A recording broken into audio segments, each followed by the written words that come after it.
بسم الله الرحمن الرحيم. إن شاء الله بقى النهاردة هنعمل أحلى أكلة برياني خطيرة جدا بكيلو وراك. هنعملها خطيرة، شايفين حضراتكم مستوية إزاي وطعمها وريحتها بجد خطيرة، اللهم بارك. والولاد حبوها جدا، يعني أنا إزاي مش كنت بعملها بصراحة يعني. يلا بينا هنعملها مع بعض. ادي معايا حلة سخنة على البوتاجاز، ما شاء الله بنزل فيها بزيت، وكمان عندي بصلة كبيرة متقطعة صغير جدا. ادي أروح نازلة عليها بليمونة ناشفة، وكمان ورق لوري وعود قرفة كبير ما شاء الله، واروح نازلة عندي بفصين من الحبهان، بقلبهم كده بقى مع بعض ورشة ملح، أسيب لما البصلة تتحمر معايا باللون ده ما شاء الله. شايفين حضراتكم اتحمرت معايا باللون الذهبي ده، بشيل منها مقدار معلقتين كده كبار كده ما شاء الله، واركنهم عندي على الرخامة ما شاء الله.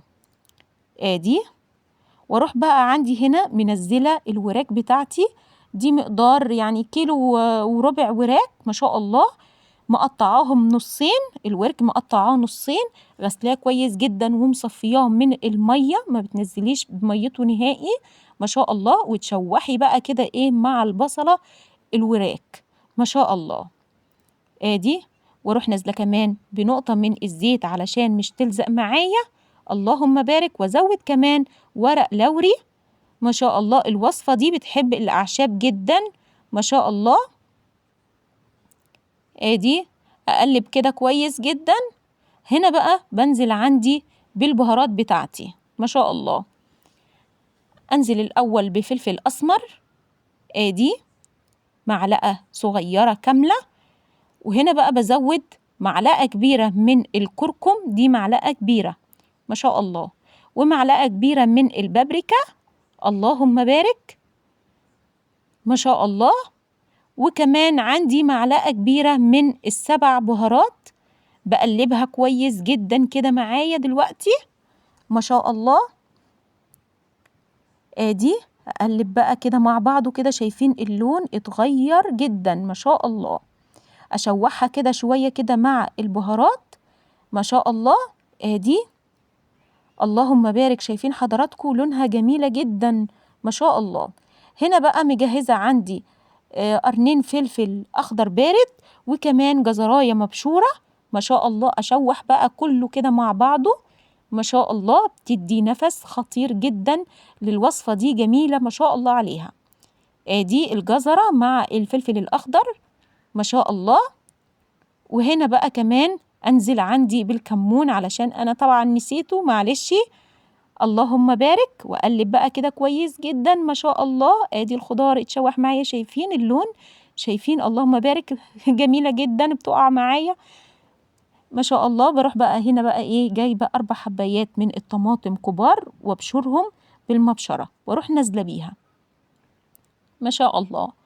واروح بقى ايه ادنى اقلب فيها كده اللهم بارك، شايفين اللون، كل مادة بتعمل لي صوص روعة ما شاء الله.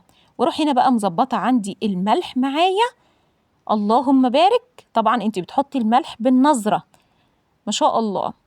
ادي واروح بقى نازلة عندي كمان بكوباية صغيرة من المية، وعلى نار هادية اسيبها تستوي معايا، بتحطيها على نار هادية جدا ما شاء الله. شايفين لون الصوص معايا عامل ازاي، لسه بقى اما يغلي ويستوي معايا بيبقى احلى من كده بكتير ما شاء الله. اغطي عليها دلوقتي ونشوف هنعمل ايه.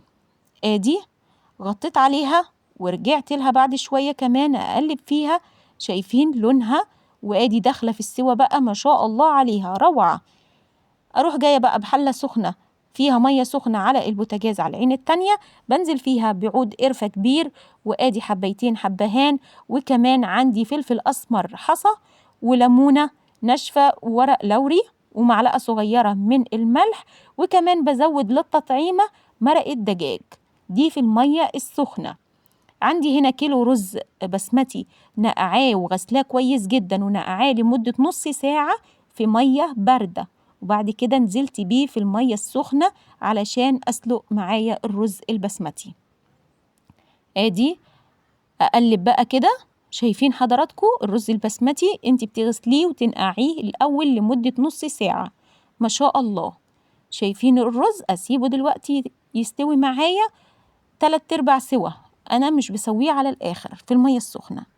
ادي الوراك استوت معايا ما شاء الله، شايفين لونها وطعمها وريحتها خطيرة جدا، اللهم بارك. والرز شغال عندي على عين البوتاجاز بيتسلق ما شاء الله. ادي اطلع بقى عندي كده الوراك كده في طبق ما شاء الله. شايفين حضراتكم الصوص معايا خطير جدا، اللهم بارك ما شاء الله. ادي هنا بقى شايفين اللون واضح معايا ازاي، ومش لازقة وحاجة خطيرة ما شاء الله، وأجمل حاجة الولاد بيحبوها ما شاء الله. ادي وهنا بقى ايه، اشوف بقى الرز عندي، ادي الرز بيتسلق معايا اهو ما شاء الله. اروح طبعا عندي هنا مجهزة ايه، لما الرز يتسلق معايا 3/4 سلقة بروح مصفياه طبعا في مصفى بدون مية خالص، بصفيه واروح حطاه في الحلة تاني. عندي هنا فضيت الصوص من الحلة الأساسية اللي معايا، واروح فردة طبقة من الرز وهو سخن كده، واروح جايبة من الصوص معايا عليه، واروح طبعا حاطة الوراك كده ما شاء الله على الرز على أول طبقة. وآدي الطبقة التانية بفرد طبعا رز معايا ما شاء الله. آدي أفرد كمان طبقة، أنا هعملهم هنا 3 طبقات ما شاء الله. آدي واروح جايبة معلقتين من الصوص كده معايا ما شاء الله، واروح جايبة ايه قطعة كده من الوراك، واروح بقى ايه مكملة الكمية كلها من الرز البسمتي معايا، افرده كويس جدا كده معايا، اللهم بارك ريحته خطيرة جدا ما شاء الله. وبروح بقى ايه جايبة باقي الصوص بكل الأعشاب اللي معايا ما شاء الله، بنزل بيها على وش الحلة، اللهم بارك، واروح نازلة ايه بباقي الوراك معايا ما شاء الله. هنا بقى شايفين حبة البصل اللي أنا عينتهم الأول، أنا عزتهم هنا لوش الحلة، وبروح حطها على عين هادية خالص. هنا بقى أنا ما عنديش زعفران، بروح جايبة إيه مكان الصوص معايا، بروح نازلة عندي بمعلقة مية كوباية مية من الحنفية، وبروح حاطة معلقة كبيرة من الكركم واسيبها تغلي واظبط ملحها، واروح حطها على الحلة زي ما انتوا حضراتكم كده شفتوا، وكمان رشة من البقدونس واحطها على نار هادية جدا ما شاء الله. ده بديل للزعفران علشان الزعفران مش موجود عندي. ادي بقى الحلة بعد ما سبتها 10 دقايق على البوتاجاز، شايفين لونها وريحتها خطيرة جدا، وبالأعشاب وبالقرفة وما شاء الله عليها روعة. بنزلها بقى كده على الصينية، اللهم بارك ما شاء الله. يعني أنا بعمل الحاجة قدامكم علشان تعرفوا كل حاجة بكل خطواتها، عشان تعرفوا إيه تبقى سهلة عليكم يعني ما شاء الله. ادي اقلب بقى كده الرز كده مع بعضه كده في قلب بعضه كده ما شاء الله. انتم ملاحظين ان معايا في رز ابيض؟ لا، هو بيدخل كله كده مع اللون ما شاء الله. ادي والرز معايا استوى تمام، وكمان الوراك ما شاء الله. بدني بقى ايه شايفين حضراتكم استوت معايا ازاي الوراك، اللهم بارك. وبروح بقى ايه جايبه رشه عندي من البقدونس على وش الصينيه كده ما شاء الله، وعندي طبعا زبيب على سوداني ما شاء الله. بروح نازله ايه بقى عندي بس طلع فيهم شويه كده من جوزة الهند، مش مشكله خالص، مفيش اي مشكله ما شاء الله. وادي شكل الصينيه بعد ما خلصتها خالص ما شاء الله، جميلة جدا اللهم بارك، وروعة وخطيرة وطعمها حكاية. يعني أتمنى أن انتوا تعملوها لأولادكم، لأنها حاجة بجد تستاهل أحلى صينية برياني عندك، جميلة جدا. والسلام عليكم ورحمة الله وبركاته.